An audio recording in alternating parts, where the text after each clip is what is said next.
Jadi bukan hanya unethical behavior, perilaku tidak etis, tapi juga yang dipermasalahkan di luar, yang menjadi juga diskusi dalam komite etik ini adalah kemungkinan ada illegal atau criminal behavior.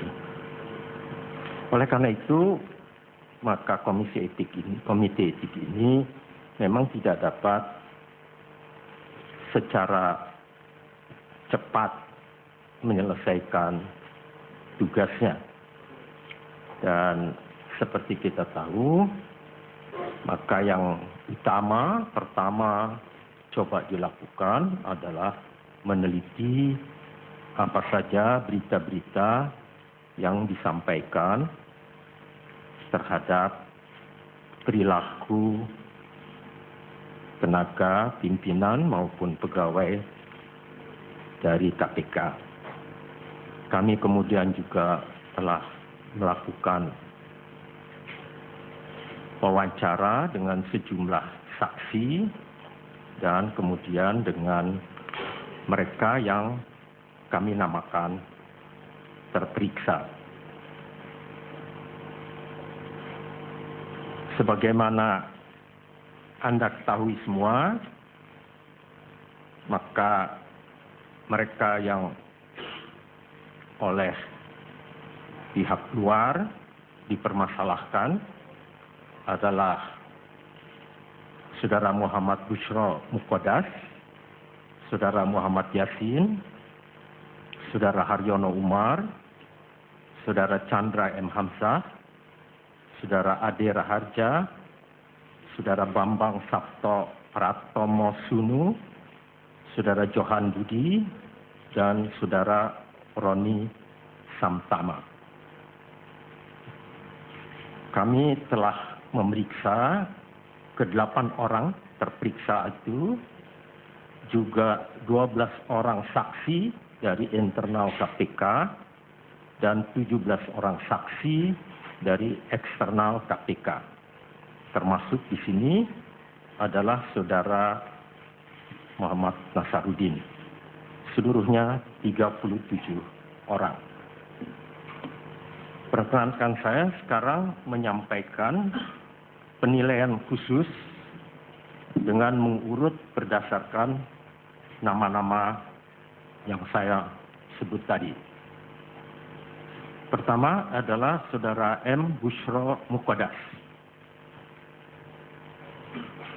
Putusannya adalah bahwa Komite Etik beranggapan tidak ditemukannya indikasi pelanggaran pidana maupun pelanggaran kode etik pimpinan yang dilakukan oleh terperiksa Saudara Bushro Muqaddas.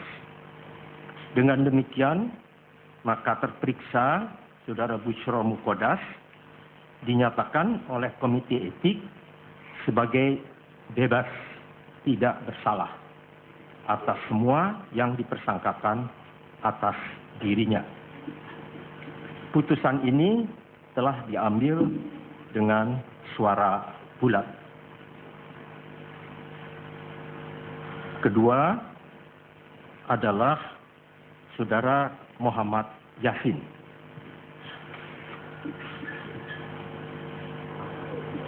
Terhadap Saudara Muhammad Yassin ini juga Komite Etik beranggapan tidak ditemukan indikasi pelanggaran pidana maupun pelanggaran kode etik yang dilakukan oleh terperiksa Muhammad Yassin, baik berupa penerimaan uang maupun pertemuan khusus dengan Saudara Nasaruddin sebagaimana yang dituduhkan. Dengan demikian, Komite Etik menetapkan bahwa Saudara Muhammad Yassin bebas tidak bersalah dari semua sangkaan yang dilakukan terhadapnya. Putusan terhadap Saudara Muhammad Yassin juga diambil dengan suara bulat.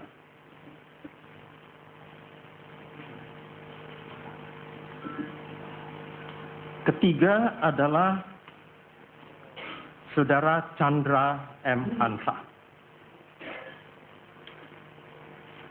Pimpinan Komite Etik telah melakukan 2 kali pertemuan dengan Saudara Chandra Hamzah, dan berdasarkan fakta-fakta yang ditemukan di dalam wawancara itu, Komite Etik juga berkesimpulan bahwa tidak ditemukan indikasi pelanggaran pidana maupun pelanggaran kode etik oleh terperiksa Chandra M. Hamzah. Namun dari 7 anggota Komite Etik, 3 mempunyai pendapat yang agak berbeda. Namun perbedaan itu hanya terbatas pada adanya pelanggaran ringan yang telah dilakukan oleh Saudara Chandra Hamzah. Pada dasarnya, menurut para mereka yang mempunyai pendapat berbeda itu, sebagai pimpinan dari KPK, sepatutnya beliau itu harus lebih berhati-hati.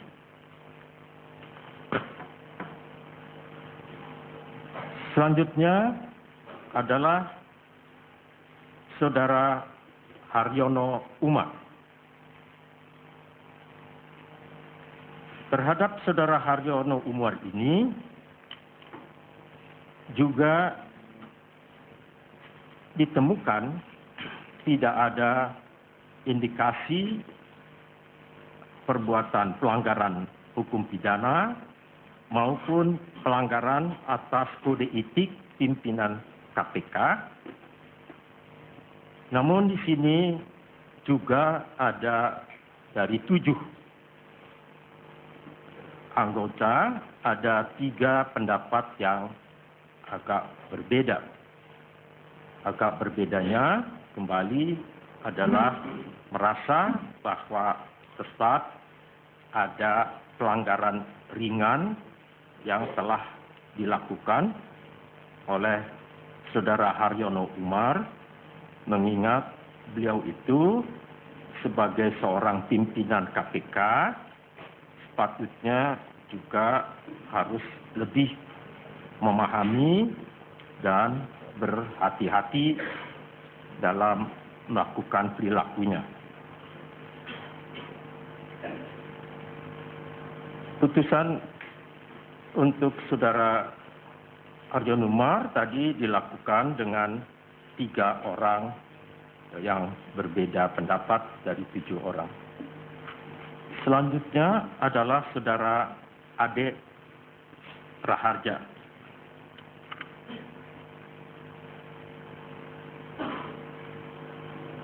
Saudara Ade Raharja oleh Komite Etik dianggap sebagai telah melakukan kesalahan pelanggaran ringan atas kode etik pegawai KPK.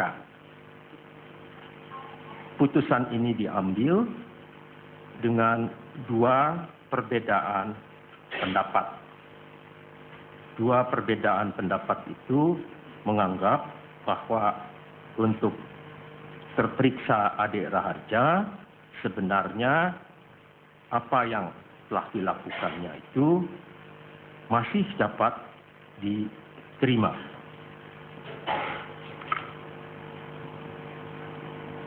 Selanjutnya adalah yang ke-6, Saudara Bambang Sabto Pratomo Sunu. Terhadap Saudara Bambang Sabto Pratomo Sunu ini, Komite Etik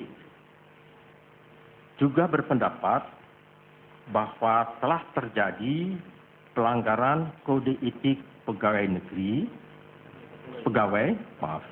pelanggaran kode etik pegawai dengan dari 7 anggota